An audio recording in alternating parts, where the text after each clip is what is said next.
President Joe Biden and other NATO leaders started the high-stakes NATO Summit with a renewed sense of unity following Turkey's agreement to Sweden's bid to join the alliance. The decision was hailed as a historic moment, making NATO stronger and more purposeful. National Security Advisor Jake Sullivan highlighted President Biden's leadership in achieving this outcome. The summit, taking place in Vilnius, Lithuania, holds great significance amid ongoing tensions with Russia and recent developments in Ukraine. The admission of Sweden to NATO further showcases the alliance's solidarity and resolve.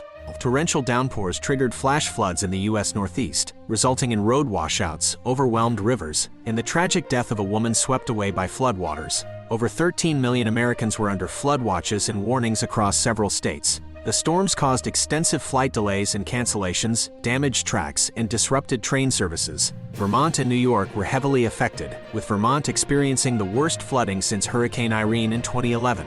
The economic losses are estimated to range from $3 billion to $5 billion.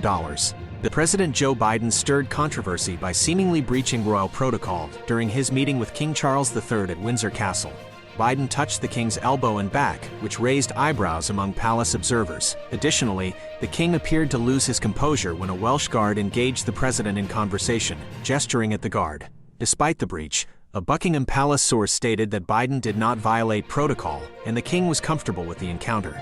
The meeting focused on climate change efforts and was followed by Biden's departure for Vilnius and Helsinki. Torrential rain in the northeastern United States led to severe flooding, washed out roads, and caused evacuations.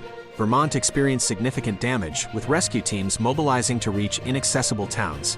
2 dams were expected to release water, leading to severe flooding downstream in Vermont, New Hampshire, and Massachusetts. New York's Hudson Valley suffered one fatality as a woman was swept away by flash flooding. The storm disrupted air and rail travel, and hundreds of flights were canceled. The region is grappling with widespread damage, and atmospheric scientists link such extreme events to a warming climate. Millions of Americans across 17 states will have the opportunity to witness a unique celestial phenomenon as a powerful solar storm pushes the northern lights farther south than usual. Residents in Alaska, Oregon, Washington, Idaho, Montana, Wyoming, and several other states, along with parts of Canada, will have the chance to see the mesmerizing Aurora Borealis light display. The best viewing times are expected to be between 10 p.m. and 2 a.m. local time. This event is a result of an ongoing 11-year solar cycle that is set to peak in 2024. Former President Donald Trump has requested a significant delay in his trial for allegedly hoarding military secrets at Mar-a-Lago, arguing that proceeding during the presidential election cycle would hinder the selection of an impartial jury.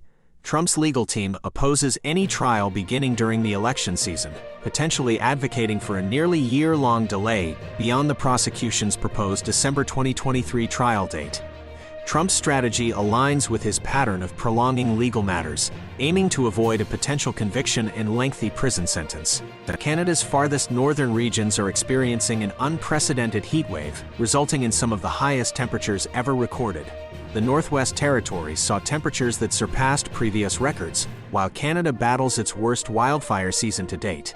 Climate experts suggest that the Arctic is warming at an alarming rate due to climate change. The intense heat is expected to ease by Wednesday, but temperatures will remain dangerously high, with 639 active fires, including 351 out of control. Residents have been forced to evacuate, and British Columbia has banned campfires to prevent further human-caused blazes.